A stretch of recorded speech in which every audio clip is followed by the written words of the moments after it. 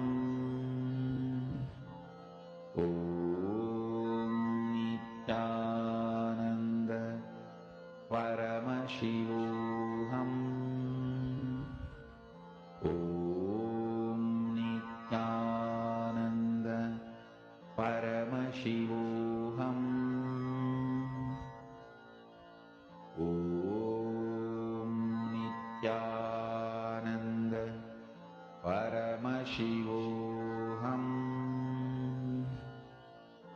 Om Nithyananda Paramashivoham. Om Nithyananda Paramashivoham. Om Nithyananda Paramashivoham. Om Nithyananda Paramashivoham. Om Nithyananda Paramashivoham. Om Nithyananda Anandam. How many of you manifested? I saw two videos. One is Ma Paramashiva Priya, and one more person's video I saw on the Facebook you had posted. Paramashivoham. Om Nithyananda Ma Paramashiva Priya and Anand Sagra. Wonderful. Very nice to see all of you posting and manifesting the powers and playing with the powers. All right, now I think this session is going to be a sure short favorite of everyone, every single one that's here sitting and listening. We are going to be listening to Swamiji sharing his experience with Arunagiri Yogeshwara, Swamiji's guru. How did Swamiji meet Arunagiri Yogeshwara? And the whole experience leading to that oneness, oh my God, just listening to it will make you have the same experience. Get ready. The next, actually now 7 o'clock, we are going to be having the darshan. It's already 5:30 now. So in about 1.5 hours or so, we are going to be having the darshan of Swamiji. So get ready. We are going to be entering into a feast. Just sit, a feast for your being. Sit. Don't get distracted. I mean, once you start listening, you won't be able to get distracted. Sit back and enjoy. Let's now listen to the session on Swamiji's experience, the Arunagiri Yogeshwara.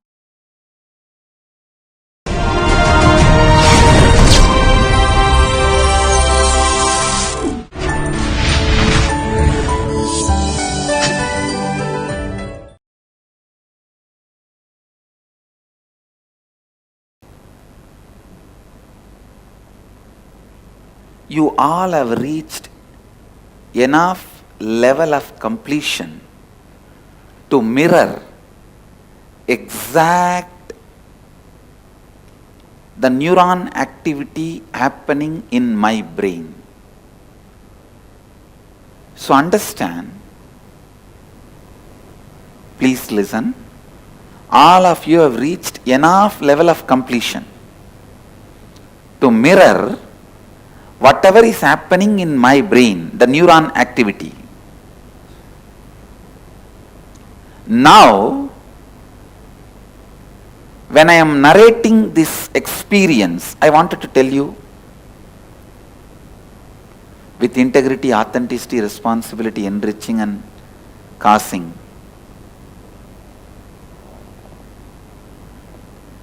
I'll tell you the exact truth.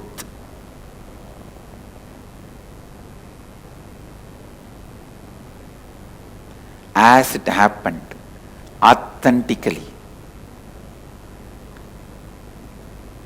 When I am going to narrate, that same experience, I will be letting it happen in my brain. I will be letting that same experience, that same neuron activity happen in my brain. So just sit and listen from the space of feeling connection. You will see the same neuron activity just mirroring in your brain. Understand? All of you are clear?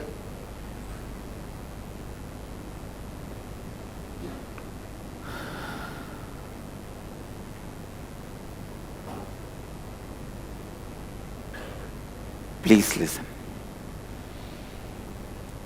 It was around the age of 11 and a half, before my enlightenment experience. Maybe 11.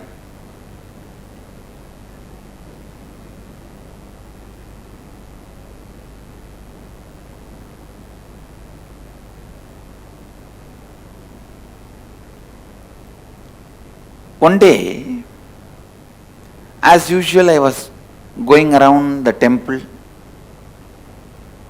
Actually, temple was the place I was brought up. Literally brought up. That is why some of our ashramites and swamis trying to buy the house in which I was brought up. They were trying to buy the house. I said, if you have to make a memorial for the place where I was brought up, where I was born can never be bought because it's a government hospital. If you have to make a memorial in the place where I was brought up, you should make the memorial in the temple, not in the house I was brought up, because I spent more time in the temple than the house I was supposed to be brought up, the house where my parents were staying.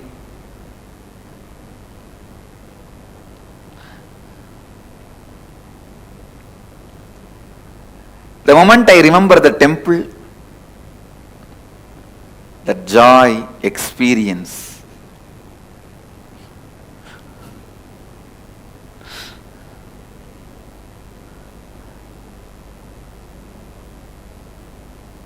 I can say that the temple was the place,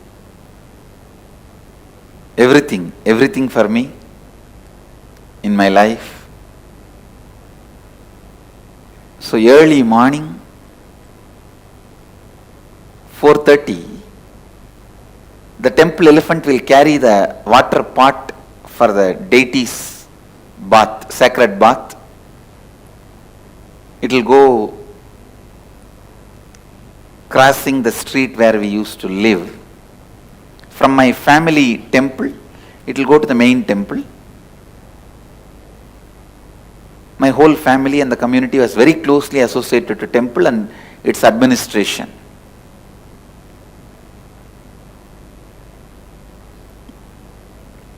So from my family temple, that water pot will go every morning on the elephant. They will be beating the drums and all that. The moment I hear that sound, actually I would have woken up much earlier, but the moment I hear that sound, I will be joining the team and going and opening the temple. And the night, when the deity is put to bed, only then I will come, and then after that I have 2-3 other appointments, going and seeing Ram Surat Kumar, spending little time with him in the cremation ground. He used to live in the cremation ground for quite a long time. Then he moved near the temple on small house. Wherever he is, I'll go and sit with him and spend time with him. And then late night, I'll come back to the house. So one day,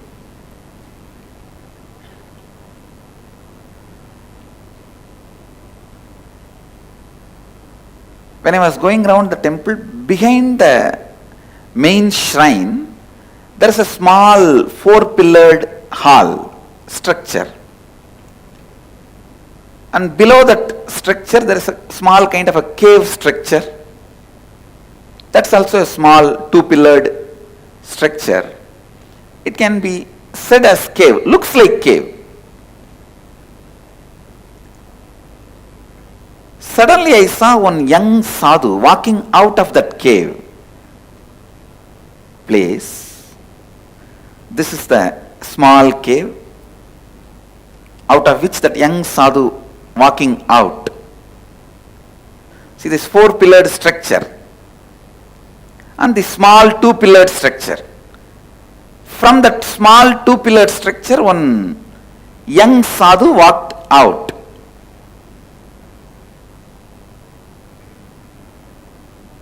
I used to think it was a cave because of the darkness inside. Young sadhu walked out. If I have to describe his beauty and grace, young, well built, a long hair with the sacred ash on the face and kumkum and rudraksha, only one dhoti in the hip and only one towel on the shoulder, bare chest, whole body was literally shining. Shining means really shining.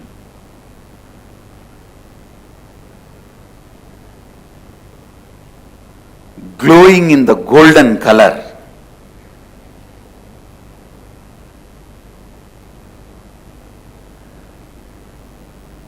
Maybe I can equate this photograph.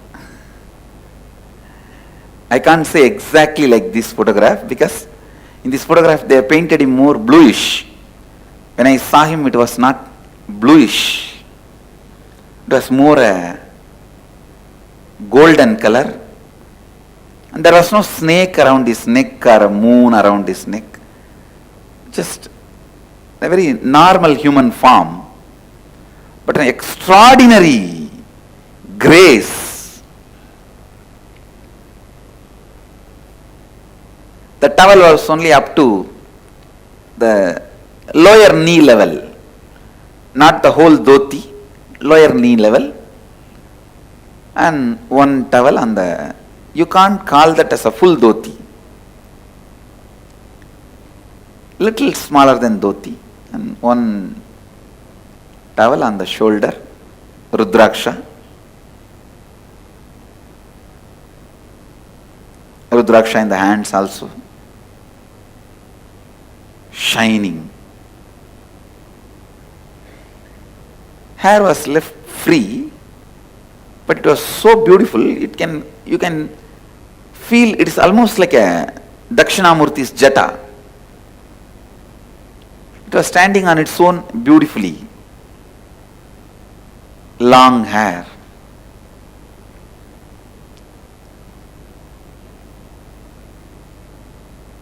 And the main thing I have to tell, wide smile. The moment I saw him, I went and touched his feet. Any sadhu I see, I'll go and touch the feet, and now such a graceful sadhu. I ran and touched his feet.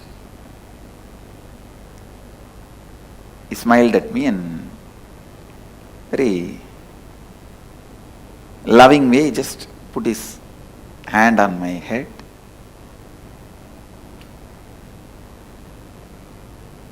First sight itself, I experienced the deep feeling connection.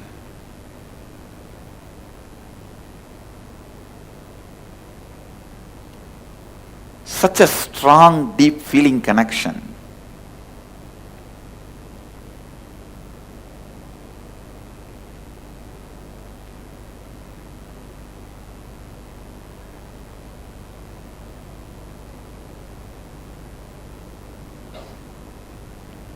As usual, I have regular questions for any sadhus I see. You are from where?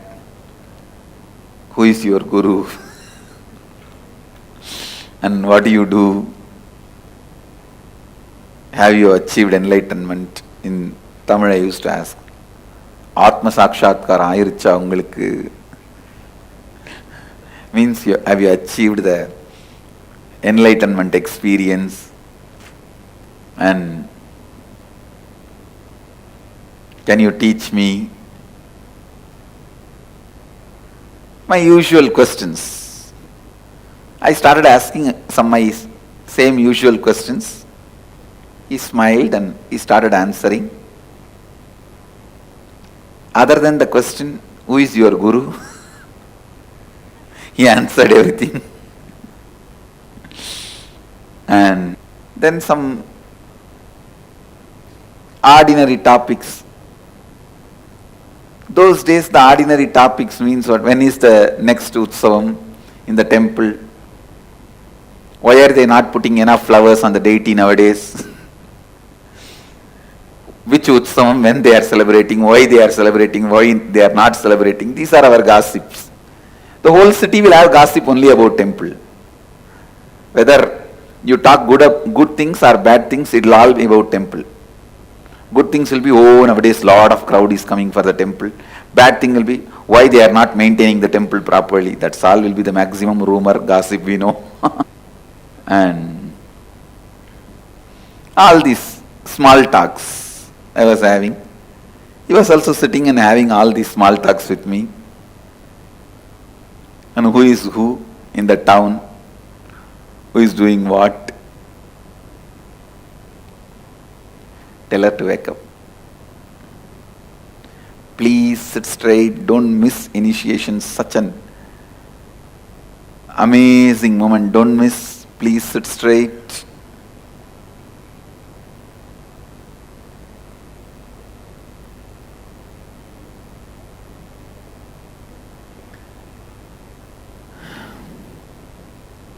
So he was having all small talks with me. I was also having small talks. I still remember, I even spoke about one temple priest having an affair with a temple dancer girl. No. He spoke even about those things to me. I still remember.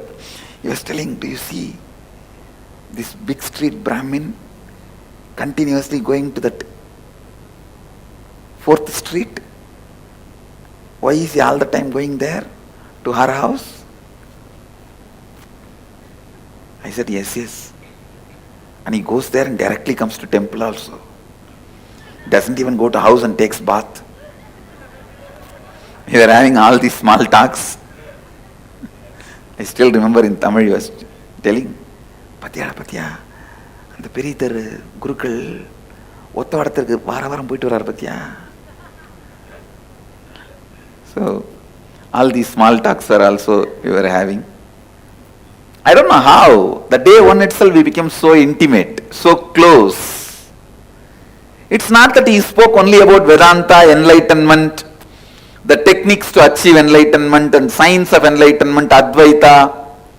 He even spoke who is going with whom, who is doing what.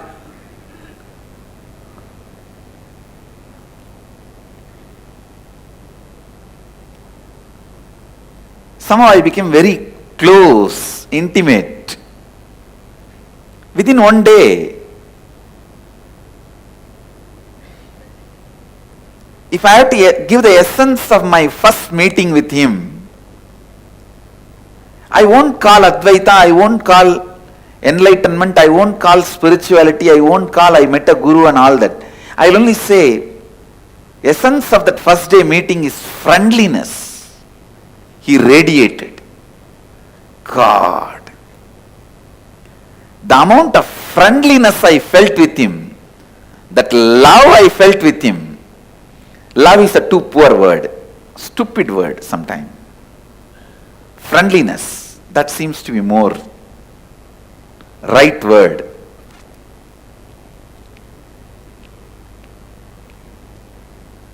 Friendliness to the extreme, to the extent, even when I am sitting next to him, I'll feel like I'll put one of my finger on him, on his body, on his leg, or on his hand.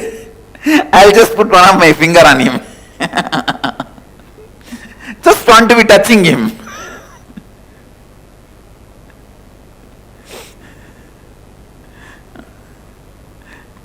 Or I'll just hold his little finger. I'm sitting and talking. One thing I wanted this to be on record. I don't want to say only I saw him, because when I was sitting and talking, the watchmen who walk in that area, or one or two people who come there to fetch water from the temple tank, they all did not look at me very weird. See, if I was sitting and talking alone, they would have looked at me very weird. They did not look at me very weird. The way they looked at me, I am sure he was seen even by them, not just by me. This sadhu whom I am talking about, he was not just seen by me, even they have seen him.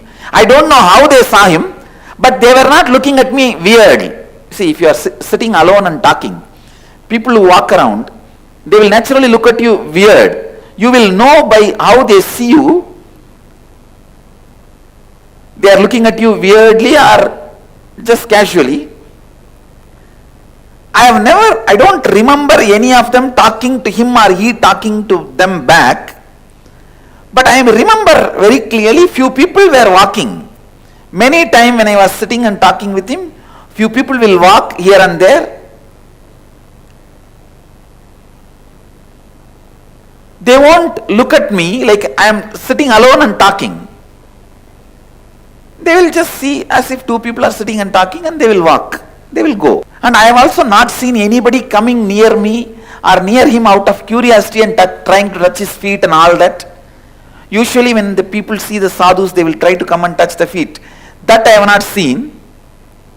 But I remember people not looking at me weirdly.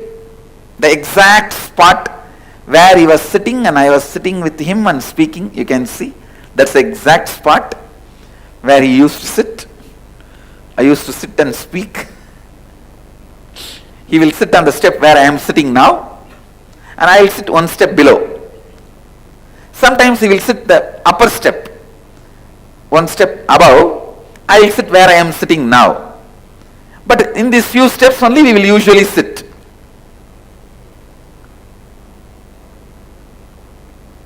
And those days that grill gate was not there. The gate was, I think, different, maybe wood. I don't know. I don't remember now. But I don't think it was a grill gate. Anyhow, this is where we used to sit.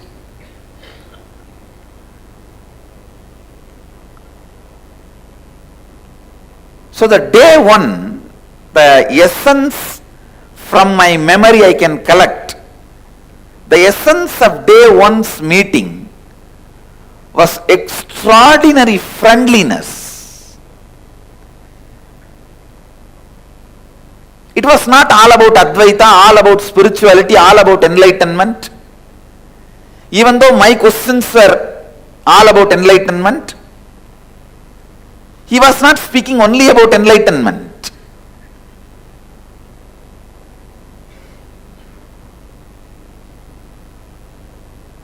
He was making jokes, comments, funny observations about various things.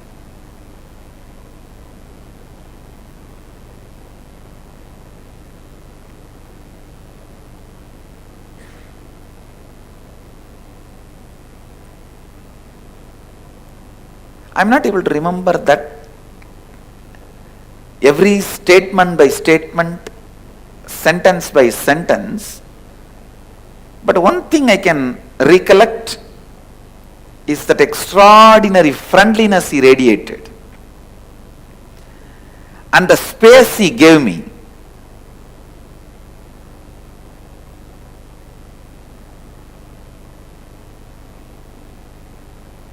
I did not even feel like asking him when I started holding his toe or his little finger.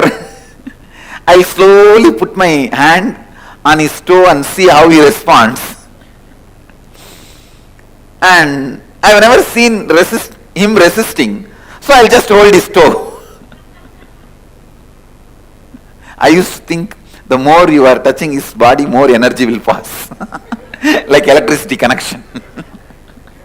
That's a belief I had, and he was so friendly. Not only he did not resist, he entertained. That's the exact word I should say. He entertained.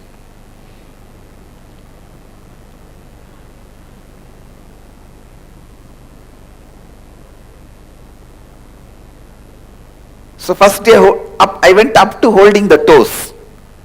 I did not want to irritate him also. And sitting holding his toes. I think I was sitting his right side. So I was holding his left toe. He was sitting folded legs.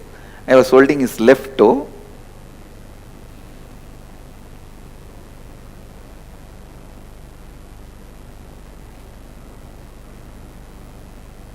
Maybe that is why I got Devi's grace first. Left side is Devi's.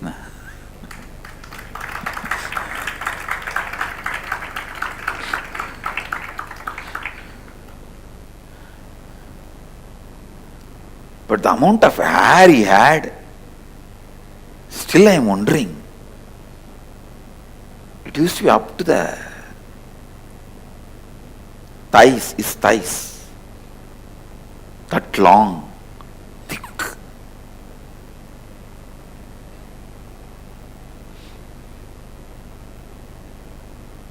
Whenever I see long hair, I will remember him only.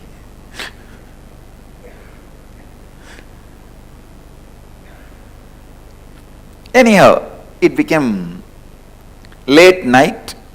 Usually the temple watchmen, they will just go around to lock the temple, to see whether anybody is there inside the temple before locking.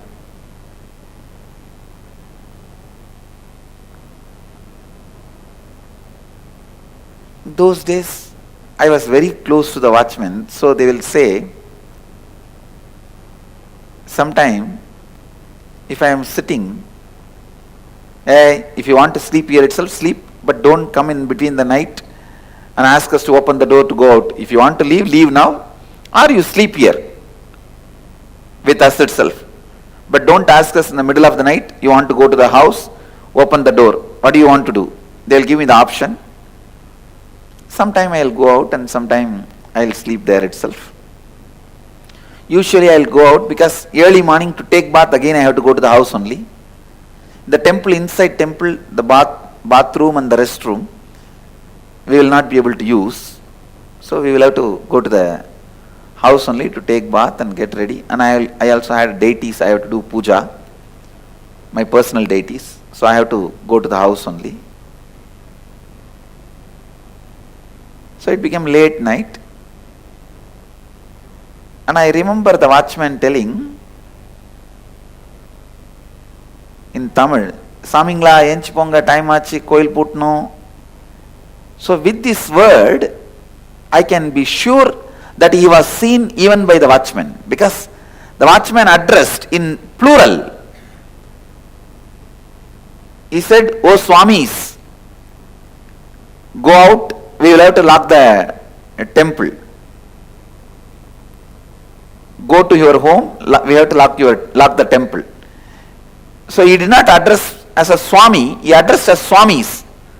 O Swamingla means he was also seeing him. That is why he addressed as both Swamis. go out. We will have to lock the temple. Then I looked at him and told him, where are you staying? He said, I am staying in the temple only. But actually, some of the sadhus were staying in the temple at that time. They were all having their own small caves. I thought, he is also staying here in one cave. I said, okay, then I am going to the... He said, all right, go to the house and take bath and sleep and do your puja and come back tomorrow. I told him, if I come back tomorrow, can I see you? He said, yes, anytime come here and call my name, I will come out. I am here only. And he showed the cave.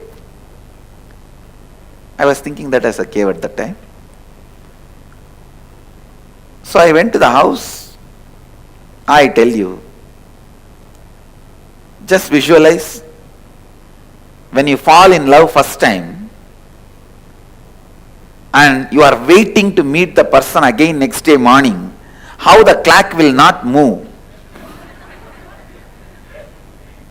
That is exactly I was feeling. I was sitting, every 10 minutes I will see the clock. I had one small alarm clock for me to get up and go to the temple. That clock will make such a noise. Everyone will in the house will curse that clock and me early morning every day.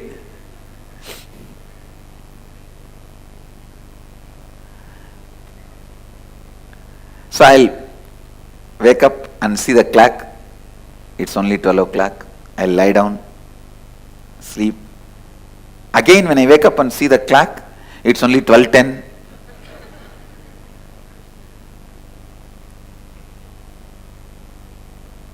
Actually, I moved the needle. I wanted to make it as a 4 o'clock. Because 4 o'clock they'll open the temple door. Then I thought, if I move only my clock, how can I make them open the temple? I waited. Around 2:30, 3 o'clock, I could not handle anymore. I ran and took bath, did all my puja. 4 o'clock, I came and stood in the street for the elephant to come to the temple. An elephant came as usual. It came around 4-5, but that 5 minutes I cannot tolerate. I can't handle. What happened to the elephant fellows? Nowadays they are not following the tradition properly. I cursed his father, his grandfather, his great grandfather, his whole Vamsa. These fellows don't do anything properly nowadays. Finally, that elephant and all the team came. Only that day I was feeling this elephant is walking very slow.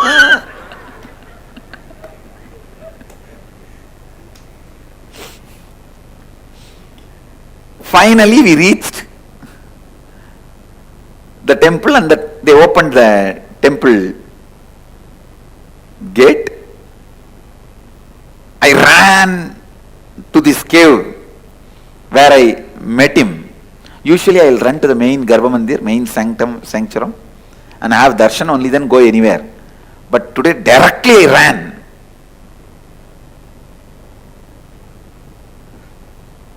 I called him Swami, Swami. Immediately he came out again.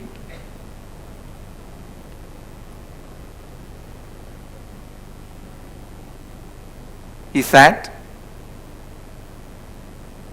I was sitting and talking to him. I told him whole night